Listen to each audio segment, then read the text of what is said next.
50 anos depois, segunda parte, capítulo 2, Calúnia e Sacrifício, parte B.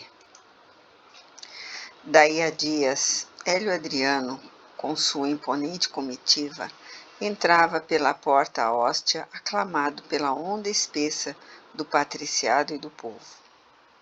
O imperador, com a sua predileção pelas relíquias da antiguidade, recomendou a Elvídio superintendesse todo o serviço de descarga das peças curiosas da Fócida, destinadas a Roma.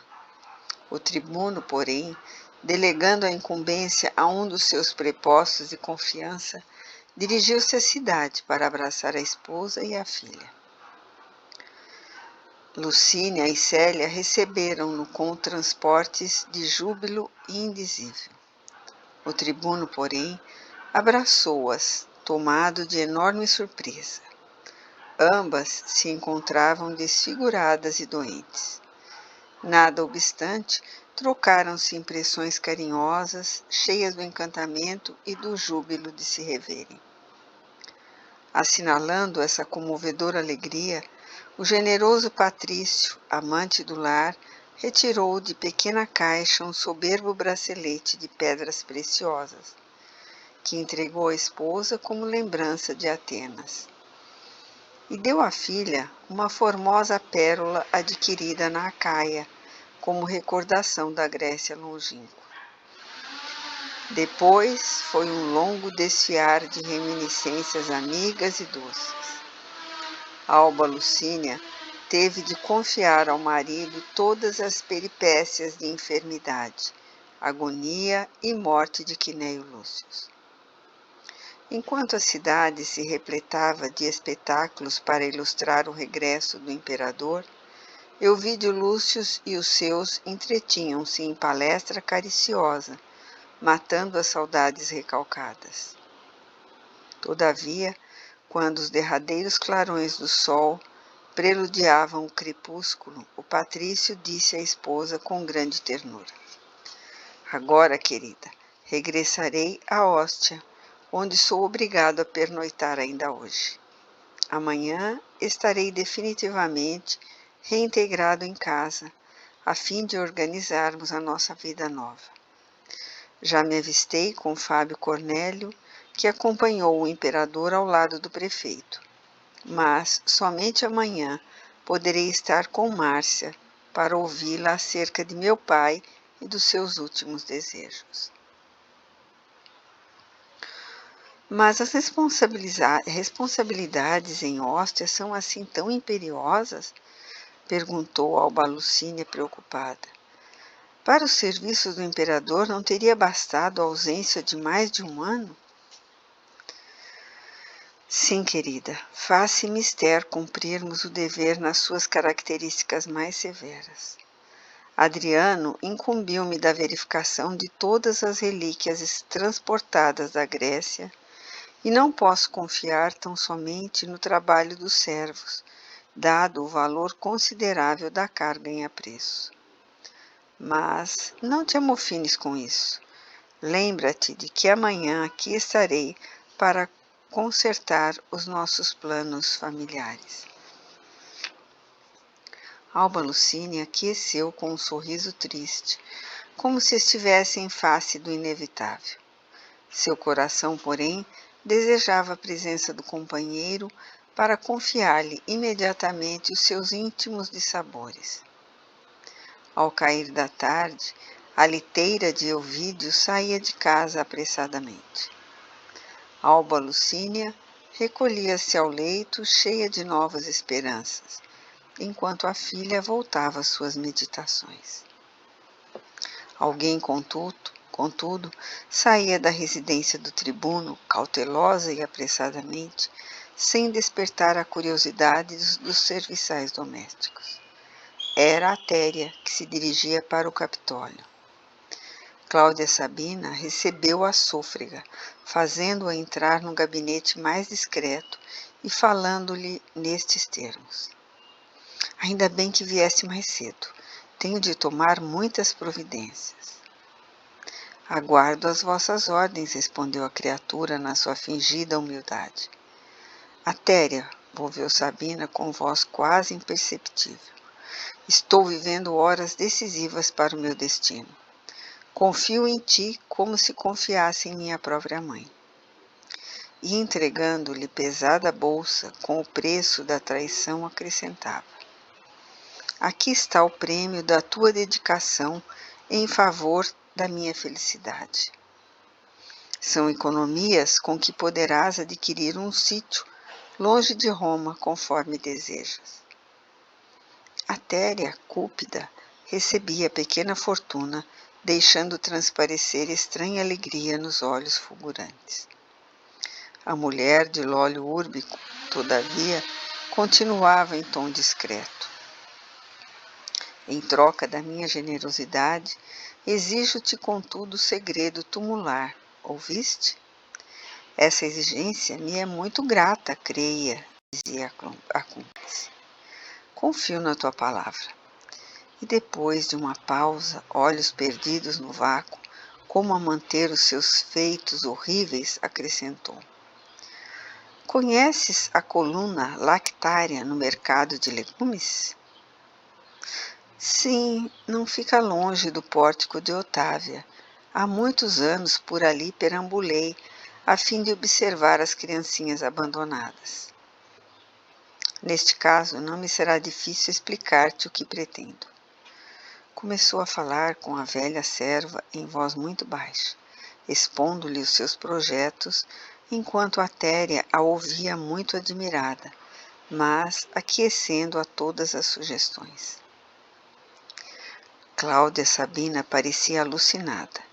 Olhar abstrato, a expressão fisionômica tinha um quê de sinistro. Como que concentrada não só no propósito de efetivar os seus planos, dirigia-se à velha serva maquinalmente. Atéria, disse, entregando-lhe um pequenino frasco, esse filtro dá repouso físico e sono prolongado. Ao ministrá-lo, é preciso que Alba Lucínia descanse tranquilamente. Confiando-lhe outro frasco, afoitamente acrescentava: leva também este. Terás necessidade de tudo isso. Enquanto a serva guardava os elementos do crime, acentuava: que os deuses da minha vingança nos protejam. Até que enfim chegou o instante da desforra. Sim, Atéria, amanhã Euvídio Lúcio saberá para todos os efeitos que a esposa lhe foi infiel, apresentando-lhe o fruto de um crime. A escolha da criança ficará a teu critério. Poderei contar absolutamente contigo? Pela fé no poder de Júpiter, podeis confiar em mim, senhora. Irei à coluna lactária depois da meia-noite e levarei comigo a criança. Os recém-nascidos ali abandonados diariamente, as dezenas. Assentada a combinação sinistra, a noite já havia desdobrado sobre Roma o seu manto de sombras espessas.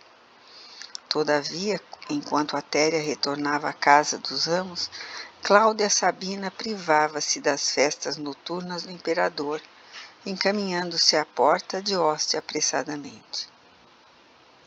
Encontrando-se lá com o filho de Quinéio Lúcio, solicitou-lhe o favor de uma palavra em particular, no que foi imediatamente atendida. Euvídio, falou a perversa criatura com a sua facilidade de dissimulação. Aqui estou para prevenir-te reservadamente de graves acontecimentos, aliás, já por mim previstos quando na Grécia. Mas que acontecimentos? Interrogou o patrício com ansiedade. Deves estar preparado para ouvir-me, pois acredito que o prefeito dos pretorianos, com a bruteza dos seus sentimentos, chegou a macular a honra da tua casa. Impossível, exclamou o tribuno com veemência. Entretanto, deves ouvir Alba Lucínia imediatamente, verificando até que ponto conseguiu Lólio Úrbico introduzir-se no teu lar. Eu não posso duvidar de minha mulher sequer um minuto, revidou com sinceridade. Queres ou não ouvir-me até o fim para conheceres os pormenores do fato? Perguntou Sabina encolerizada. Ouvi-la-ei com prazer, desde que o assunto não se refira à minha família e à honra da minha casa. É possível que tua opinião amanhã se modifique. E despedindo-se bruscamente do homem de suas paixões, que sabia defender as tradições do lar e da família, a antiga plebeia regressava ao Capitólio, mais que nunca interessada no desdobramento dos seus sinistros desígnios. O gênio do mal que lhe falava no coração preparava para aquela noite os acontecimentos mais terríveis. Enquanto a vemos pela madrugada a examinar documentos e pergaminhos no gabinete de Lólio Úrbico, acompanhemos a Téria até o mercado de legumes. A sociedade romana já se havia habituado a ver junto da coluna lactária os míseros enjeitadinhos. Esse local de triste memória, onde muitas mães abnegadas acolhiam pobres crianças abandonadas, constituía como que os primórdios das famosas rodas de expostos nos estabelecimentos da caridade cristã que floresceriam mais tarde pelo mundo. A claridade mortiça da lua, antes do amanhecer, a velha serva verificou a presença de 3 míseros pequeninos. Um deles, porém, chamou-lhe a atenção pelos seus suaves vagidos de recém-nado. Era uma criancinha de traços delicados e nobres, que a cúmplice de Cláudia pôde examinar minuciosamente à luz de uma tocha. O enjeitadinho, com roupas muito pobres, parecia nascido de poucas horas. A Téria tomou-o nos braços quase com elevo, considerando intimamente: esta criança deve ser um digno rebento de patrícios romanos. Que penoso romance não se ocultará no seu vestidinho roto e ordinário? Levou-o consigo, penetrando na casa dos amos com todo cuidado. Amanhecia. À noite, a criminosa adicionara o narcótico aos remédios de sua senhora. Entrou no quarto onde a esposa de Ovídio repousava tranquilamente. Depôs a criança ao seu lado, envolvendo-a no ambiente tépido das coberturas.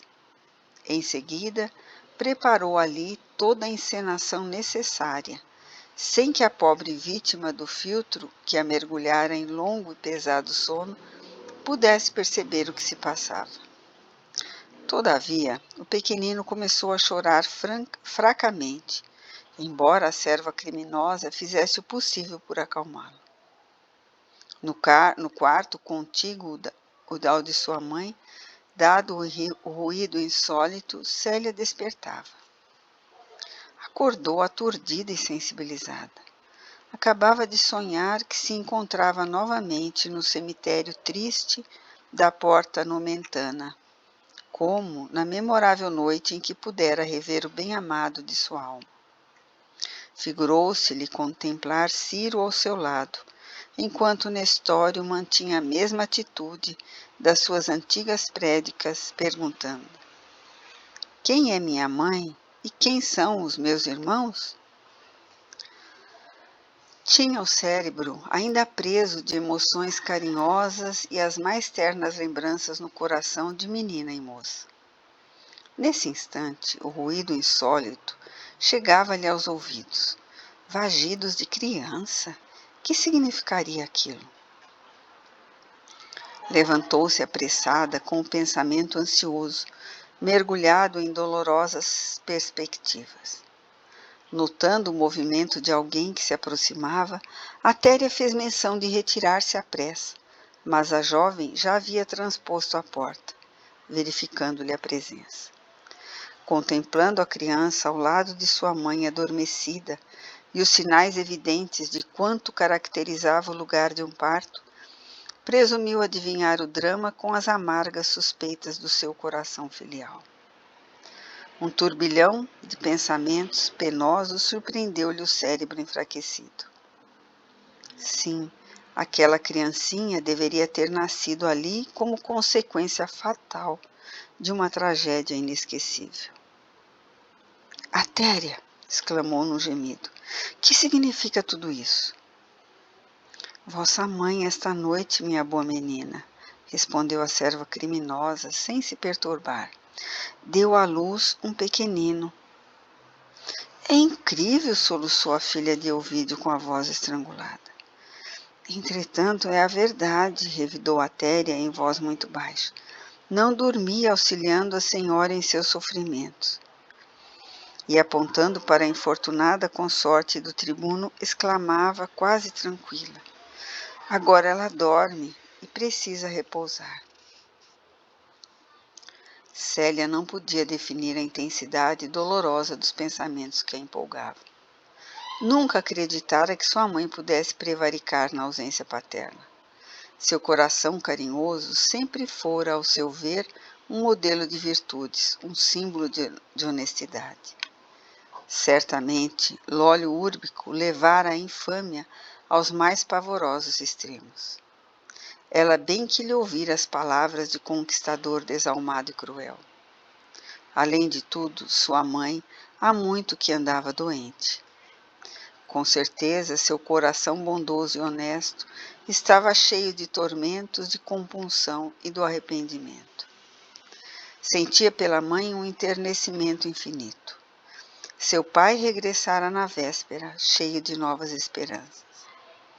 Ela surpreendera lágrimas nos olhos maternos, pranto esse que deveria ser de júbilo intenso e de comovedora alegria. Quanto não haveria sofrido o coração materno naqueles longos meses de expectativas angustiosas. Alba Lucínia, porém, sua mãe e melhor amiga, tinha agora um filhinho que não era uma flor do tálamo conjugal. Euvídio Lúcius não lhe perdoaria nunca. Célia conhecia a infibratura do pai, assaz, generoso, mas demasiadamente impulsivo. Além de tudo, a sociedade romana não admitia transigências em se tratando de tragédia como aquela no seio do patriciado. Com as lágrimas a borbulharem nos olhos, naquelas ríspidas e singulares meditações, a jovem cristã lembrou-se do sonho daquela noite e pareceu-lhe ainda ouvir Nestório a repetir as palavras do Evangelho. Quem é minha mãe? E quem são meus irmãos?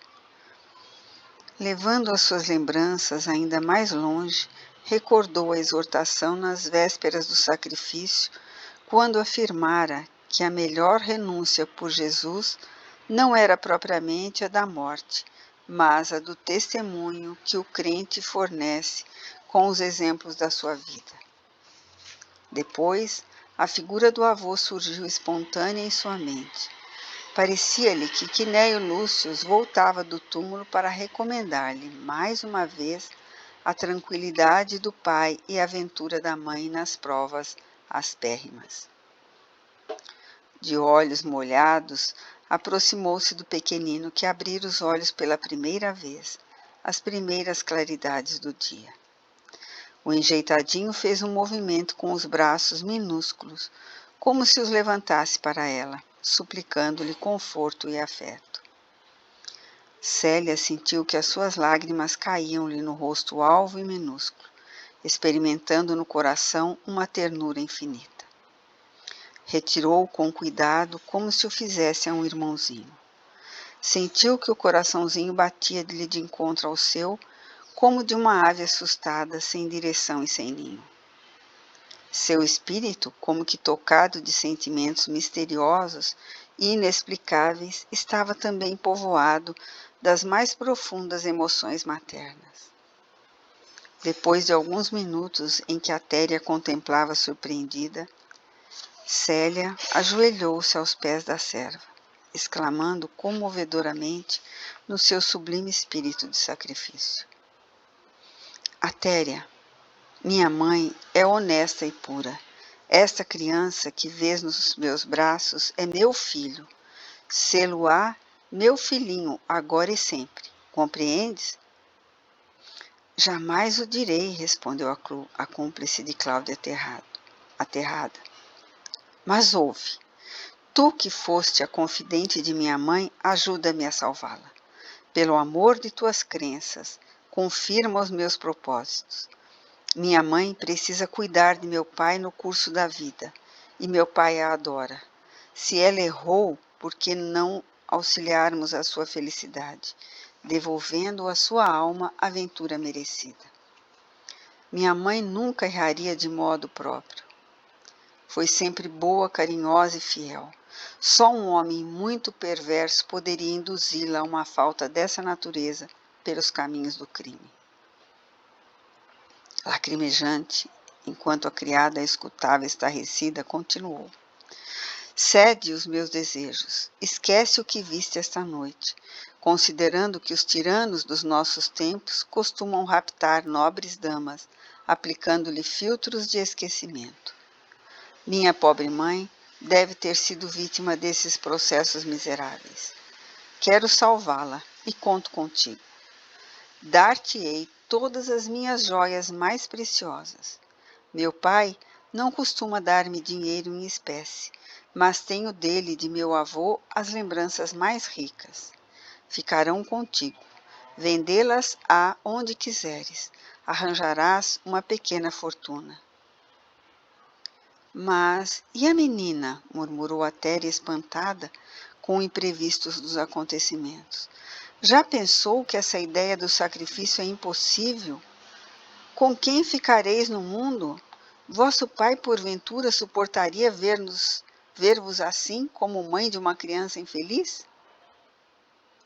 Eu, exclamou a jovem com atitude reticência, como se desejasse lembrar alguém que a pudesse valer em tão dolorosa circunstância. Eu ficarei com Jesus. Em seguida, ante o silêncio de Atéria, que lhe obedecia maquinalmente, todo o cenário foi transportado ao seu quarto, enquanto Célia conchegava o pequenino ao coração, entregando à serva ambiciosa todas as joias mais preciosas e guardando apenas a pérola que Ovídio lhe dera na véspera. Alba Lucínia, contudo, saíra do seu torpor repentinamente. Atordida com os efeitos do narcótico, estava surpresa, ouvindo no quarto da filha os vagidos da criança. Divisando o vulto de Atéria através de uma cortina, chamou-a em voz alta para certificar-se do que ocorria. A criada criminosa, porém, apareceu-lhe de frente, lívida e aterrada. Levando as mãos à cabeça num gesto de fingido desespero, exclamava com esgares estranhos: Senhora, senhora, que grande desgraça! A esposa do tribuno, com o coração a lhe saltar do peito, pálida e aturdida, ia interrogar a serva quando alguém transpôs a porta e penetrou no aposento. Era Elvídio, o genro de Fábio, não conseguira conciliar o sono. Depois das insinuações pérfidas de Sabina, parecia que veneno atroz lhe destruía todas as forças do coração. Trabalhou intensamente para que as horas da noite lhe fossem menos amargurosas. E, todavia, ao delbar da aurora, montara um cavalo veloz que o transportou célere à casa para consolidar a sua tranquilidade espiritual junto da mulher e da filhinha. Lá chegando, ainda ouviu a velha serva exclamar desesperada: Uma desgraça, uma grande desgraça! Enquanto Lucínia o contemplava, aflita e amargurada, Elvídio Lúcio caminhava para ela e para a criada com o semblante carregado e triste. Explica-te, Atéria, teve forças para murmurar a pobre senhora aflitamente.